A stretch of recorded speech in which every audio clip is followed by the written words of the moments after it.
It's so interesting how if you have nothing and then you work hard to get something, people are always congratulating you, great job, we're proud of you. And if you continue to work hard and you continue to acquire more, achieve more, they keep congratulating you, good job. And then if you get to success, a great level of success, and you continue going, start calling you greedy. How much do you really need? How much do you want in this life? Why are you always trying to get more? Well, on the flip side, if you don't work hard enough or you're not perceived as ambitious, people will call you lazy. How are you okay with where you are in life? Shouldn't you be wanting more? But what does the Bible say about being content, being okay with where you're at? Apostle Paul in Philippians 4:11 says, wherever I am, I'm content. Like whatever state I'm in, I'm content. And I have to ask myself, am I embodying that message? Am I actually content with where I'm at? Am I actually okay with where God has put me in this point of my life?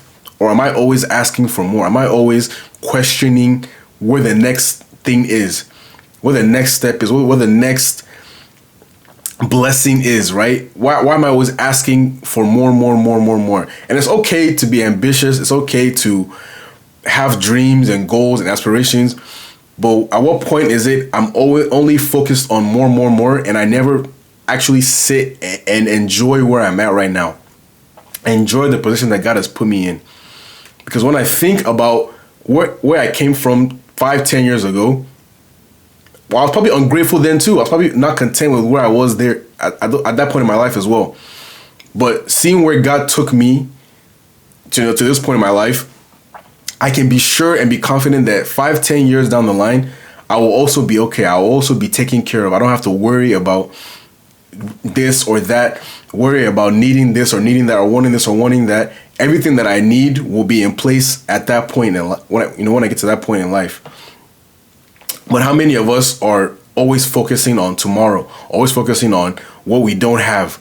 We don't actually cherish the things that we have. We don't actually cherish the relationships we have. The family members, we can call our family and we can tell them I love you, and they say I love you back. We can call up our friends and say I need something, and our friends are there to help us out. Right? We have a peace of mind. We wake up every day and we're not stressing. We're not, concerned about one thing or the other. We're not worrying about everything around us. We're just at peace. We have joy. We can smile throughout the day. We can smile about things. Anything that happens throughout the day, we can always find a way to get through it and to be at peace with it and be content with every single day. But how many of us focus on tomorrow, or what we don't have? I was thinking about this a little bit, earlier this week, about how every time somebody passes away, what do people say about them? What do people say, like the impact is on society or the community or whatever, the family? And it's always something like, oh, they were such a peaceful person. They were so kind. They were so generous. They were so loving. Every time I was around them, I just smiled. I felt at peace. I felt the joy, through them. Nobody's talking about, oh man, this guy had the nicest cars. He was so rich. He wore the nicest suits. She had the best jewelry. Nobody cares about those things in the grand scheme of things, right? 1 Timothy 6:6-7 says, I came into this world with nothing. I'm leaving this world with nothing. I don't have to worry about all these things that I have right now are great. This camera is great. These lights are great. Everything is great. But at the end of the day, none of that matters when I'm gone. All that matters is, was I kind to people? Was I a peaceful individual? Was I joyful? Things that we can't quantify are the things that matter the most. And it's usually the things that we ignore the most. We take it for granted. Like peace of mind is something that's so important. I put peace and contentment as, the synonyms to me.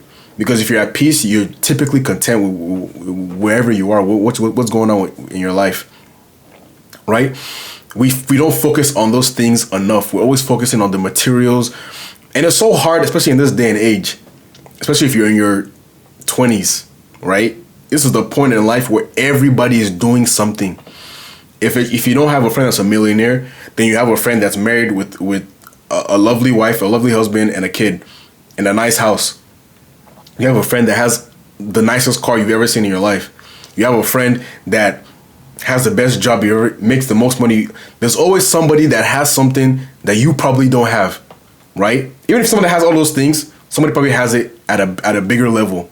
There's always something more, which is why I can't turn on Instagram and look at people's lives. I go on there, I look for entertainment. I go on TikTok, I look for entertainment.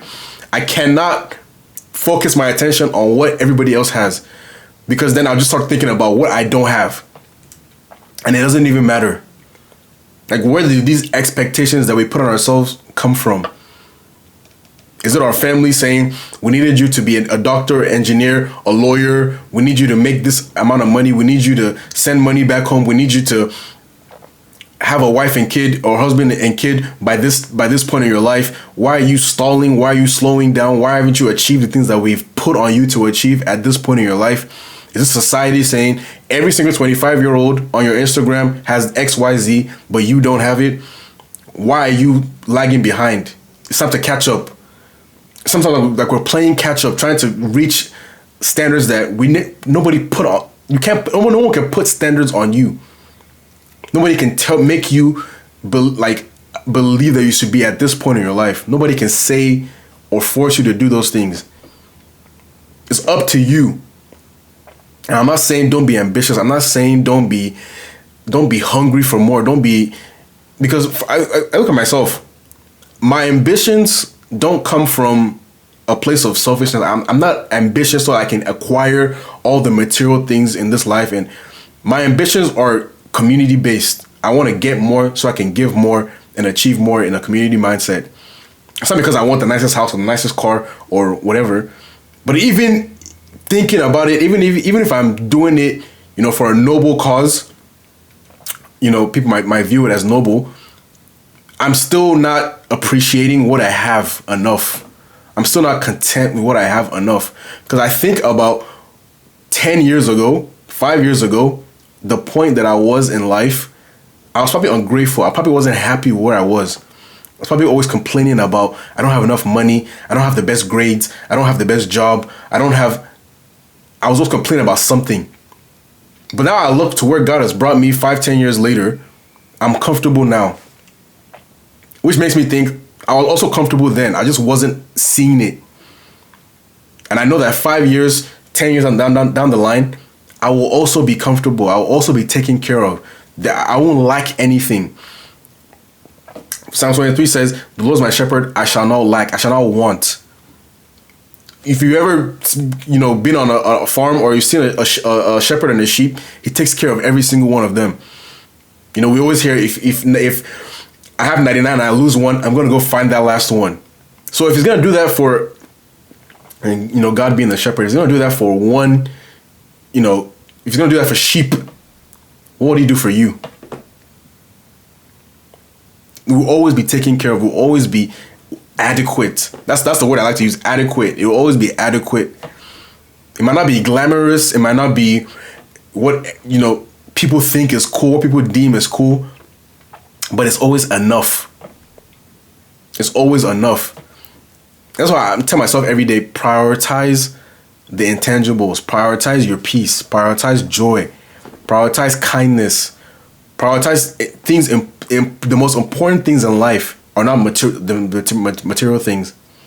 The most important things in life are not material at all. So how many of us get into this habit of, man, I need more. I need this, I need that. Where does it even come from? That we put expectations on ourselves. Where does it even come from? I remember a couple weeks ago, I was shopping and I ran into this old couple. Maybe they were like 60s, 70s. I can't. And they were talking about, how they fell in love and all these things. And I should have asked them, what was life like when you were young, when you didn't have social media, when you didn't have access to so many people, right? You probably knew only 50 people growing up and you couldn't, it was hard to compare yourself to anybody because most of you were living the same lives. There was nothing to compare yourself to. You could just be content with where you were. Not worried about opening up your phone and seeing that everybody has everything that you desire in this life and you don't have anything, at least in your mind, you don't have anything. You don't have enough and you need more. At what point does it become enough? At what point do you acquire everything that you think you need or you think you desire in this life? At what point is it enough? We see it so many times with actually greedy people that there's never a point where they're content. They always want more. They're always chasing more. We see it so often. You have the perfect relationship. You have the perfect person that God has given to you, and you're still chasing things outside of that. You have a great job, great this. Someone said this a couple weeks ago. They were like, it's not every job opportunity that you have to look at or chase. It might pay more than what you're making right now, but that doesn't mean it's the best thing for you. You might think you need to do this, do that, but it might not be the best thing for you. I always liken it to parents and children, right? Your parent will do what they think is best for you, protect you from certain things, say, oh, you can't sleep over at this person's house or do this or eat it, whatever. And you always look at it like, man, my parents are so strict. They don't love me. They won't let me do anything fun. That's kind of how God views us. If I give you everything that you think you need right now, you're not going to like the person you become. Be okay with what you have now, because if I give you what you think you need, what you think you want, you're not going to be happy with it. It's not going to benefit you in the long run. And for me, that's what I'm thinking. What's going to benefit me in the long run? I always think back to where I came from and where I can trust where I'm going, where he's taking me, because I've seen the evidence of where I came from. So that's my challenge to myself. That's my challenge to anybody watching this video.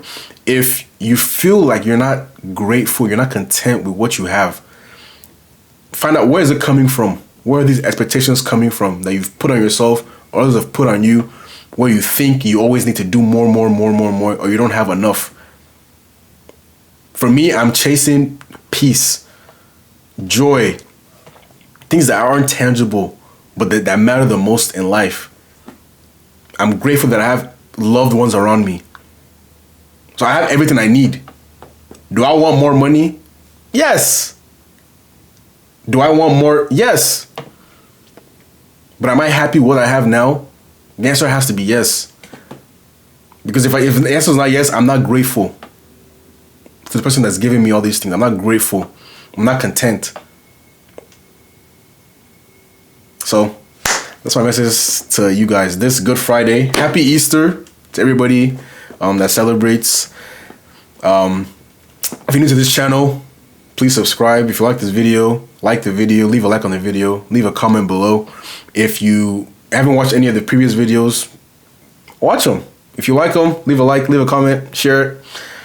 I'll appreciate it. I appreciate all the growth in this community, all the growth in this channel, all the people that are being, touched and influenced and all those things. I'm really grateful for the platform that you guys are giving me. With every subscribe, with every share, with every comment, you guys are giving me a bigger platform, and I appreciate that. And I will see you guys very soon. God bless you all. Love you all. Have a blessed day.